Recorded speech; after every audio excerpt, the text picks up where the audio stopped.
साथ ही इस वीडियो के अंदर अब हम जो दूसरा इस्लामिक हमला हुआ उसके बारे में बात करेंगे। महमूद गजनबी का जो आक्रमण था हमारे देश के अंदर, 17 बार महमूद गजनबी ने आक्रमण किया। हम इसके बारे में इस वीडियो में साथ ही बात करेंगे। अल्पगीन नाम का एक व्यक्ति था जो पूर्व शासक का दास था। उसने इस गजनी साम्राज्य की स्थापना की थी। और एक सुपुत्रगीन था जो इसका दामाद था और पुत्र भी था, उसको पुत्र मानते था और उसका दामाद भी था। और ये दूसरा शासक हुआ, ये तुर्की थे। और पहला तुर्क आक्रमण सुपुत्रगीन ने किया था। जो गजनी साम्राज्य था उसकी सीमा जो पंजाब प्रांत था उससे लगी हुई थी। और उस समय उसमें पंजाब प्रांत में जयपाल नाम का एक शासक था जिसका शासन था, जो ये हिंदू शासक था। इस जयपाल से लड़ाई हुई। लड़ाई होने के बाद से उसको पहली बार में सफलता नहीं मिली। ये जो सुपुत्रगीन था इसके 2 पुत्र थे, इस्माइल और महमूद गजनबी। तो इस्माइल को राजा बना, इस्माइल बड़ा था। महमूद गजनबी बहुत ही शातिर था, बदमाश था। इसने उसको बड़े भाई को मार दिया और मार करके खुद राजा बन गया। 998 में ये महमूद गजनबी शासक बना और 1030 तक ये वहां का गजनी साम्राज्य का राजा रहा। अब इसने क्या किया कि इसने खलीफा से मुलाकात की। खलीफा जो मैंने बताया कि जो इस्लामिक जो धर्म था उसका जो मुख्य व्यक्ति था वो खलीफा होता था। तो खलीफा बड़ी पदवी थी। तो खलीफा से मिला और मिलने के बाद से उससे कहा कि हम जो है इस्लाम की साम्राज्य की विस्तार करेंगे और इसकी जो मुसलमान हैं, इस्लाम धर्म है, उसकी जो है रक्षा करेंगे। तो इसके आधार पे उसने इसको खलीफा ने इसको 2 पदवी दी, यामीन उद दौला, यानी साम्राज्य का दाहिना हिस्सा या दाहिना हाथ, यामीन उन मिल्ला, जिसका अर्थ होता था मुसलमों का रक्षक। ये 2 पदवी दी और उसके बाद से सुल्तान की उपाधि धारण की। ये पहला शासक था जिसने सुल्तान की उपाधि धारण की थी। यहां से सुल्तान शब्द शुरू हुआ और सुल्तान बना। जिस सुल्तान शब्द हमें बहुत आगे तक हमको मिलता है, तो इसने सुल्तान की उपाधि धारण की। अब साथ ही इसके बाद इसने जो है, हम अब भारत की बात करते हैं कि इसने भारत के ऊपर 17 बार आक्रमण किया। और 17 बार आक्रमण करने के बाद इसके जो इस्लामी शासक थे उनके 2 उद्देश्य होते, जैसे मैंने पहले बताया। एक तो धन लूटना, संपत्ति को लूटना, दूसरा साम्राज्य की विस्तार करना, इस्लाम धर्म का प्रचार करना।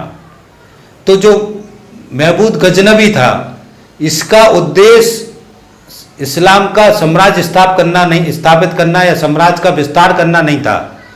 भारत देश से इसको धन लूटना इसका उद्देश्य था कि यहाँ पे मंदिरों में जो सारा राजाओं के पास धन है उसको लूटना है। तो इसने जितने भी आक्रमण किए, ये आता था, आक्रमण करता था, कहीं से धन लूटता था और धन लूट करके फिर वापस चला जाता था। तो वापस जाकर के वहां पे अपने साम्राज्य को, राज्य को मजबूत करता था। और ये मैं पहले से बता चुका हूं कि भारत देश की सीमा उसके राज्य से लगी थी। तो भारत देश की सीमा उसके राज्य से लगी थी, तो उसको आने में कोई दिक्कत नहीं थी। दूसरा मैंने बताया कि भारत देश के अंदर सारे राजा अलग अलग हिस्सों में बटे हुए थे। सारे राजा एकजुट नहीं थे, अपने अपने साम्राज्य थे, अपने अपने में सारे लगे हुए थे। तो इस्लामिक शासक महमूद गजनबी बहुत अंदर तक गया भारत के और लूट करके फिर वापस भी चला गया। उसको रोक नहीं पाए या उसको खत्म नहीं कर पाए। इतने सारे राजा, इतने सारे राजपूत, इतने सारी राज व्यवस्था, इतने सारे सिस्टम, इतनी सारी संसाधन उस समय उत्पादन हो गए थे भारत देश के अंदर। मगर भारत का जो आपसी जो एकता नहीं थी, आपसी नई एकता का खामियाजा भारत ने भुगता। तो इस तरीके से 17 बार जो है महमूद गजनबी ने आक्रमण किए और इसमें इसका उद्देश्य था धन को लूटना, संपत्ति को लूटना। तो साथियों, अब हमें जो 17 जो आक्रमण हुए उसमें से जो प्रमुख आक्रमण है उसके बारे में आपको जानकारी देते हैं। पहला उसने हमला किया था 1000 ईस्वी में और वो जयपाल का जो राज्य था जो उससे लगा हुआ था उसमें घुसा, उसके राज्य की लूटपाट की और लूटपाट करके वो वापस वहां से चला गया। 1001 में फिर आया और उसने फिर जयपाल के ऊपर आक्रमण किया और वहां से धन संपत्ति लूटा, जयपाल को पराजित किया। तो जयपाल ने अपने परेशानी के कारण से उसने आत्महत्या कर ली और जो है वो राजा जयपाल खत्म हो गया। उसके बाद से महमूद गजनबी का स्वतः कब्जा उसके ऊपर हो गया, पंजाब क्षेत्र के ऊपर। तो उसको अब और आसानी हो गई अंदर घुसने के लिए, कि अंदर के राज्यों में घुसने के लिए। अब देखो पंजाब क्षेत्र पे कब्जा हो गया, जयपाल खत्म हो गया। बाकी जो हिंदू शासक हैं, जिसमें राजपूतों का शासन था इस समय, ये राजपूतों को ये समझ में नहीं आई कि ये जो है जिस तरीके से कब्जा किया, अब आगे बढ़ेगा, ये लूट रहा है, तो सारे राजपूत मिलकर के इसको रोकें। ऐसा नहीं हुआ। यही सबसे बड़ी कमी थी, यही सबसे बड़ी कमजोरी है, जो इतिहास में पता नहीं कोई बोलता है नहीं बोलता, मगर सबसे बड़ी यही कमजोरी थी, जिसके कारण से फिर वो महमूद गजनबी आगे बढ़ा। उसके बाद से जो जयपाल था, उसका पुत्र था, उसका भी कहीं राज था, उसके पुत्र को उसने खत्म नहीं किया था। तो उसके बाद से 1008 और 9 ईस्वी में फिर आता है और वहां से फिर बहुत सारी मूर्तियां तोड़ता है और मूर्ति तोड़ करके अपने साथ में ले जाता है, जो भगवान की मूर्ति है। और भगवान की मूर्ति जो महमूद गजनबी ने तोड़ी, वो उसको ये था कि ये मूर्ति सोने की बनी है, चांदी की बनी है, अष्ट धातु की बनी है। पहले की जो मूर्ति है बहुत महंगी धातु से बनती थी, तो उसके लिए कि ये धन है, धन के रूप में वो सारी मूर्तियों को उखाड़ के तोड़ के बहुत सारी लेकर के अपने साथ में लूटपाट करके जो है वापस फिर चला गया। फिर 1018 में आया और यहां तक आ गया, मथुरा, कन्नौज, प्रतिहार जो ठाकुर थे वो वहां के राजा थे।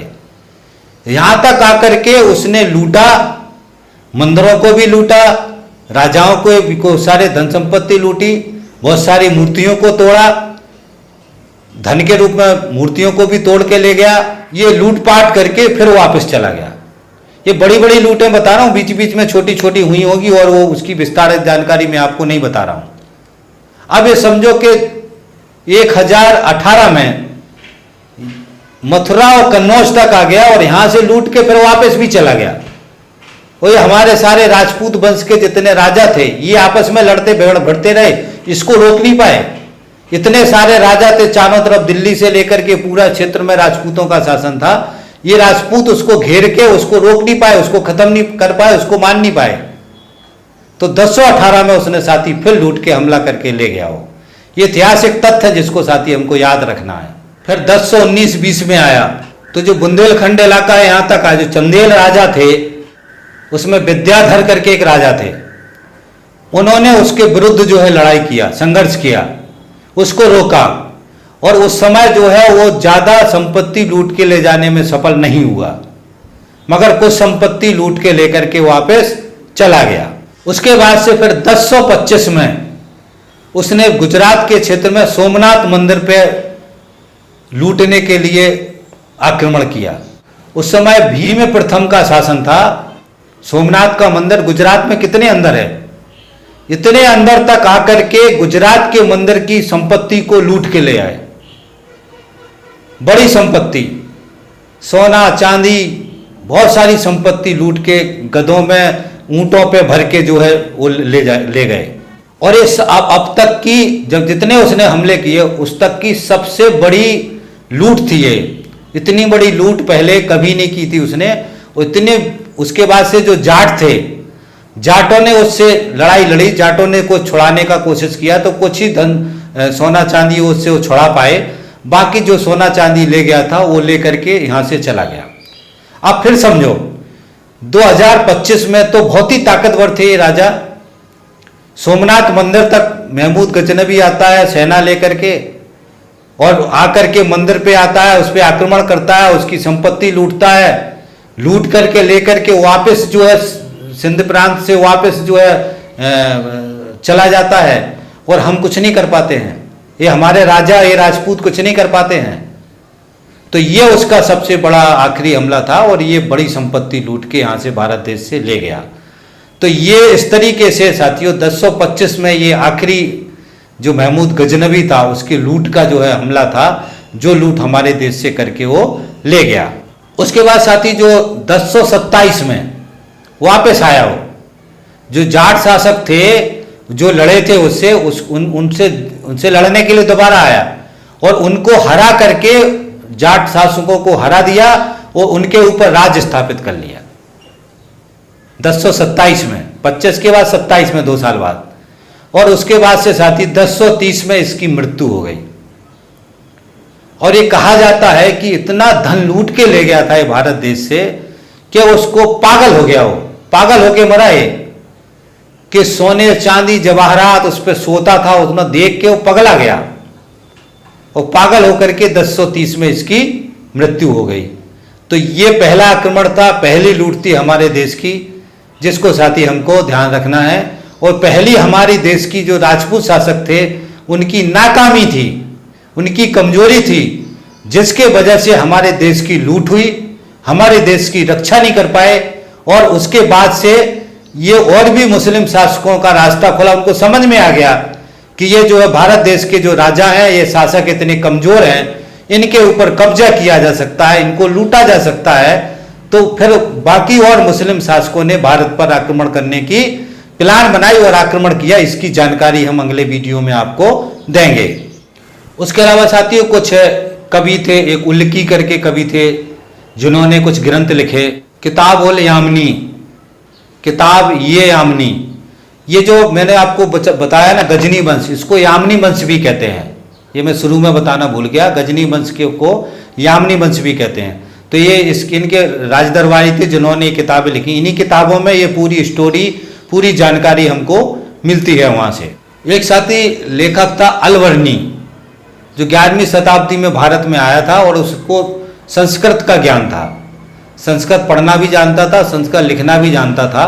उसने बहुत सारी जानकारी लिखी, कुछ ग्रंथ लिखे, जिससे ये सारी जानकारी हमको बहुत अच्छी तरीके से मिलती है। उसने किताब उल हिंद की रचना की थी, किताब उल हिंद, जिसमें उसने पूरी सांस्कृतिक विरासत, राजाओं की सारी चीज़ों को उसमें समाहित किया, उसमें सारी जानकारी दी है। फिरदौसी करके एक लेखक थे, शाहनामा नाम का एक ग्रंथ लिखा, उसमें भी इसकी सारी जानकारी मिलती है। इस तरीके से साथी कुछ और भी राइटर्स हैं जिन्होंने ये सारी जानकारी दी है। तो इतिहासकार लेखक जो है वो अब उस तरीके से जानकारी जुटा करके जानकारी दी है। तो ये था साथी महमूद गजनबी का आक्रमण। ये दूसरा हमला था, दूसरा इस्लामिक शासक था जिसने बहुत ही अच्छी तरीके से हमारे देश की लूटपाट की, हमारे देश की मंदिरों की मूर्तियों को तोड़ के ले गया हो। तो अब हमको साथी ये समझना है, आज की तारीख में बहुत सारे लोग हैं जो इस्लामिक शासकों को धर्म के लिए भगवान की मूर्ति तोड़ी गजनबी ने, ऐसा लिखते हैं, इतिहास में बताते भी हैं। तब की साथी असल सच है कि महमूद जो गजनबी है उसका मकसद धर्म के लिए भगवान की मूर्तियां तोड़ना नहीं था।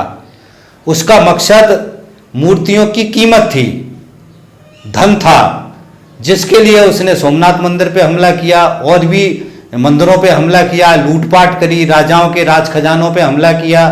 तो इसका मकसद लूट था, इसका मकसद धन की लूट था। तो ये हमको ध्यान रखना, ऐतिहासिक जानकारी है कि ये जो गजनबी था इसका मकसद धन की लूट था, इसका मकसद हिंदू धर्म का प्रचार रोकना, हिंदू धर्म को बर्बाद करना, ये सारा कुछ नहीं था। मगर उसने मूर्तियां तोड़ी क्योंकि उसको वो बहुत ही महंगी मूर्तियां थी, कोई सोने की मूर्ति, कोई चांदी की मूर्ति, कोई अष्टधातु की मूर्ति।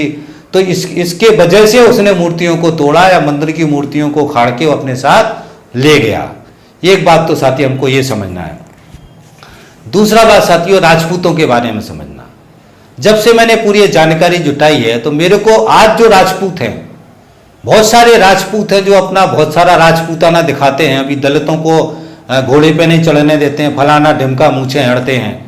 मगर मेरे को समझ में आ रहा साथियों कि ये राजपूतों के जो राजा थे, वंशज थे, इनकी कमजोरी और इनकी नाकामी की वजह से, और ये जो अपना अपना साम्राज्य कायम करके जो ये अय्याशी कर रहे थे, राजाओं ने भी जो राजपूत राजा थे उन्होंने बहुत ही ज्यादा, इनके राजाओं की जो हिस्ट्री है बहुत ही अच्छी नहीं है। वो ये जो कर रहे थे इसकी वजह से इन्होंने सामूहिक करके लड़ाई नहीं लड़ी, सामूहिकता नहीं बनाई, देश की भावना नहीं थी इनके अंदर पूरे देश की रक्षा करना है इस्लामिक राजाओं से, ये भावना नहीं थी। जिसके कारण से महमूद गजनबी जैसा आदमी 17 बार आक्रमण किया, लूटपाट करके फिर चला गया, फिर यहाँ से लूटपाट करके चला गया। देखो इतने अंदर तक आके सोमनाथ मंदिर को लूट के ले गया, जाटों को जो है बाद में हमला करके उनको जो है खत्म कर लिया, उनके ऊपर कब्जा कर लिया। तो ये समझो ये सब कर रहा था, बाकी सब देख रहे थे।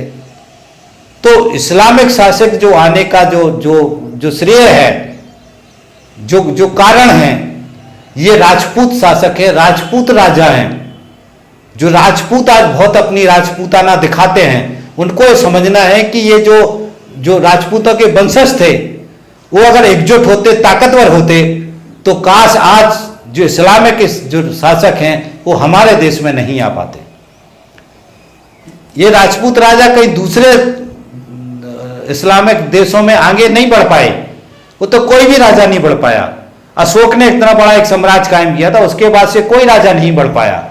मगर राजा नहीं बढ़ पाया ये तो अलग है, ये अपने साम्राज्य की ही रक्षा नहीं कर पाए। तो आगे का जो हमला है, तीसरा जो इस्लामिक हमला है, उसके बारे में साथी अगले वीडियो में बात करें। ये कमजोरी है जिसको हमको ऐतिहासिक रूप से ध्यान रखना है, ये तथ्य कोई बताता नहीं है। इतिहास लिखने वाले आज की तारीख में जिस तरीके से राजपूतों की कहानियां, राजपूतों राजाओं की दुनिया की कहानियां, राजपूत राजाओं के दुनिया के चर्चे बताते, मगर ये असल बात है, जो असल चर्चे हैं, जिससे जो इस्लाम और इस्लामिक, जो आजकल बहुत सारे लोग मुसलमानों को गाली देते हैं, इस्लाम को गाली देते हैं। इस्लाम जो आया वो राजपूतों के समय में आया। राजपूत राजाओं के नाकामी और कमजोरी की वजह से इस्लाम और इस्लामिक शासक हमारे देश में आए। ये ऐतिहासिक तथ्य, इसको ध्यान रखना है साथियों। तो अब इस वीडियो में मैं यही बात खत्म करता हूं, और मैं ये भी कह रहा हूं कि ये जो मैं तथ्य बता रहा हूं, मेरी राजपूतों से कोई दुश्मनी नहीं है, मगर ये ऐतिहासिक तथ्य हैं जिनको हमको याद रखना है, और राजपूतों को भी याद रखना है। ये समझ याद रखनी है, इस रूप को समझ के हमको आज समझना है कि राजाओं की जो राज व्यवस्था थी, उसकी व्यवस्था गड़बड़ थी। राजशाही व्यवस्था का चरित्र ही ऐसा था जिसमें एकता नहीं थी, सब आपस में लड़ रहे थे। तो ये साथियों, अब इस बात को हम यहीं खत्म करते हैं, और अब हम अगले वीडियो में बात करेंगे। आपसे अपील है कि हमारा चैनल अगर सब्सक्राइब नहीं किया हो तो चैनल को सब्सक्राइब कर लें, और उसके साथ में यदि आपने हमारा जो ये सीरीज है, मनुस्मृति की सीरीज है, और जो हमारी दर्शन की सीरीज, इसके वीडियो नहीं सुने हैं तो उनको वीडियो को जरूर सुनें। तो इसी आशा उम्मीद के साथ कि आप सुनेंगे और शेयर करवाने में भी सहयोग करें।